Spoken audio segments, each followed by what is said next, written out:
दिन सारा एते गरम आ गुळीगुळी आ पाहांतिया को टिके टिके ठंडा पड़िबा। अक्टोबर मास आरंभ हो गला, सीजन चेंज हबारु किछि जनकर इम्यूनिटी सिस्टम वीक हो जाए। बारंबार ठंडा काश होबा, कफ होबा, देह हाथ दरज होला बेले समस्या लागिक रहे। गला दरज होबा, गला बसी जिबा, गलारे इन्फेक्शन होबा आ बारंबार छिंकिला बेले समस्या देखा जाए। ता सहित आपण मानकु देह हाथ दरज हेले आपण सकाळ उठिबारे मध्ये बहुत कष्ट हुए। जदि आपणकर एई भली समस्या अछि ताहले आपण केबे भी चिंता करंतनी। एई सब समस्या आपण मानकर चुटकी रे भल होई जिवो। आपण मानकर घरे थिबा रोसई घर एई जिंस को व्यवहार करी आपण माने होम रेमेडी बने कि सप्ताह को 2 थर निश्चय पियंतु। चुटकी रे भल होई जिवो आपणकर सब समस्या। एई पान पत्र आपणकर सब समस्यार समाधान करि देबो। जो पान पत्र को हमर जेजे बापा पुराणा जुग रे खाउथिले, जोडा को बेसी व्यवहार करनांती, लोक खाइबा को पसंद करनांती, सेई होम रेमेडी रे आमे पकेइबा पान पत्र, जोटा कि प्रचुर परिमाण प्रोटीन, फाइबर, कैल्शियम और मैग्नीशियम भरपूर अछि। बहुत सारा औषधीय गुण अछि। याकु मध्ये हमर विभिन्न प्रकार औषध तयारी करिबारे व्यवहार हुए। एक कथा आपण माने समस्त को जणाथिबो। एई पान पत्र रे आपण मानकर एई सब समस्या समाधान होई जिवो। वीडियो को संपूर्ण देखंतु। पसंद आसले लाइक कमेंट शेयर करिवे। आ जदि चैनल नुआ अछंती चैनल को सब्सक्राइब करनेबे। आ फेसबुक पेज रे देखुतले फेसबुक पेज को मध्ये फॉलो करनेबे। आ सब्सक्राइब कर साला परे ऑल नोटिफिकेशन ऊपर क्लिक करनेबे। जहाँ मो वीडियो अपलोड करबी सर्वप्रथमे आपण माने देखि परिबे। सबु समस्या समाधान पे मु एठी गोटे पैन बसैछि। सेथिरे मु 6 ग्लास पानी दे देबी। मेजरमेंट करी मु 6 ग्लास एइथ पे दउछि। मु एइ त रेसिपी टाक बा काढाटा को बनेबा 3 ग्लास माने 3 जनक पे बनेबी। एइ मेजरमेंट रे एथि पे बनौछि 3 ग्लास दबा। परिमाण रे कमी जिवो माने 3 ग्लास कमी जिवो, 3 ग्लास रहइबो। सेथि पे प्रथमे 3 ग्लास दे देली।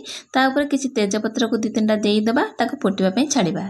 जदि आपण निजो पई बा जनक पई बनौहंती किबा परिमाण रे कम बनेबा को चाहछंती ताले गोटे पान पत्र नहीं परिबे।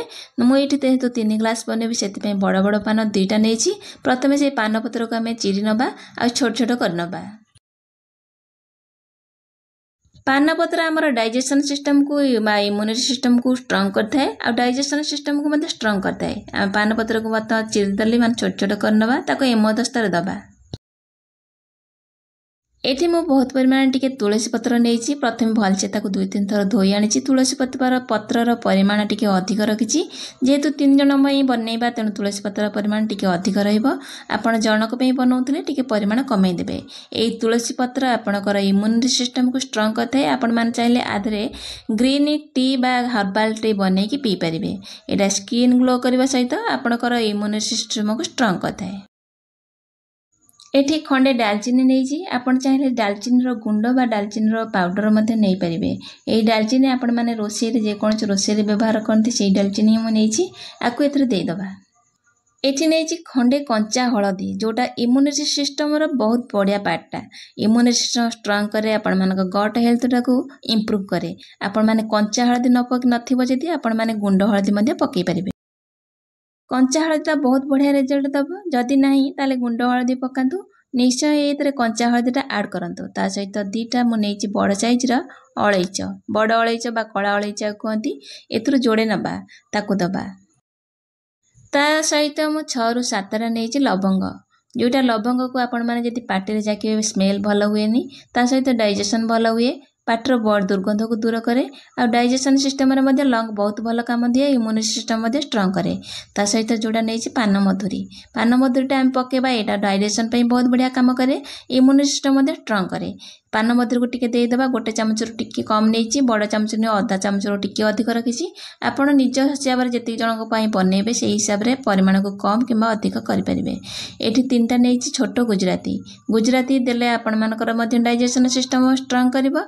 ता सहित आपणक इम्यूनिटी सिस्टम मध्ये स्ट्रांग करबो। ता सहित मु नेछि खंडे अदा, जो अदा को आपण माने रोसई घरे व्यवहार करंती डालमा हो तरकारी रो सेही अदा को नेछि। सेही नॉर्मल अदा आपण भाने आंब कसी अदा जमा व्यवहार करिबेनी। एई नॉर्मल अदा को भलसे धोई के चोपा बाहर कर नेछि। एटु 1 इंच रो टिके अधिक हबो। एई अदा को हम एथरे देई दबा। ता सहित 4-6टा नेछि गोलमरीच, जोटा को हमें ब्लैक पेपर कहू, सेटा को पकई दबा।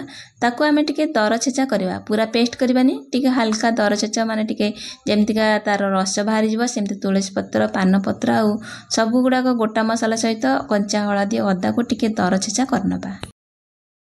एटी देखो मु सब गुड़ा दरछेचा कर पूरा गुंड करनी पूरा पेस्ट बनैनी एतिकी ही रखिए पूरा पाउडर बनैबेनी कि पूरा पेस्ट करेंगे। आगुरी पानी रे तेजपत्र पकईकी रखी से फुटिलाणी तादरे आम एगुड़ाक सब छेचिकी पकई नबा ताको टे गोलई नबा आ फुटवाई लो फ्लेम रे आम छाड़ा भलसे फुटीज एठी दमा मीठा को बालांस करने माने टिके भल लगे एठी गोटे चामच टिके कम देदेबा गुड़ से सब को पकईबा कंटिन्यूअसली गोलैबा फुटई नबा जमी परिमाण रे पूरा अधा हो 50% कमिजिब।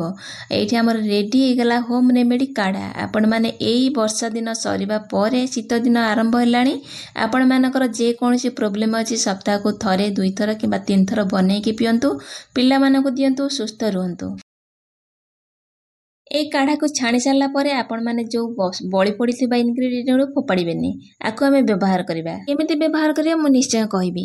यही काढ़ाटा को आपण मैंने सप्ताह को थरे 2 थर बनईकी पियंतु हार्डली 3 थर बनईकी पी पारे सकाଳେ माने उषुम उषुम पियंतु देखिए आपण मानकर जेकोसी प्रोब्लेम अच्छी सब प्रोब्लेम समाधान हो चुटकी रे। जदि भावुंट मेडिसिन ठारू दूर रे ताले निश्चय थरे यही प्रोसेस रे बनईकी सप्ताह को 2-3 थर निश्चय पियंतु पिला मानकु दियंतु। एठी हमरो जेगुड़ाक अच्छी बड़ी पड़ी से अल्प किसी पानी देदेबा गुड़ देदेबा टिके ताको फुटे नेबे कंटिन्यूअसली ताको कम परिमाण रे हेगला परे आपण मानकु संध्या घर तैयारी होम रेमेडीटा आपण मानकु केमती लागला कमेंट सेक्शन रे श्योर जणेबे। पुणी आसीबे गोटे नुआ विलेज स्टाइल रेसिपी सहित से पर्यंत रहउची नमस्कार बाय जय जगन्नाथ।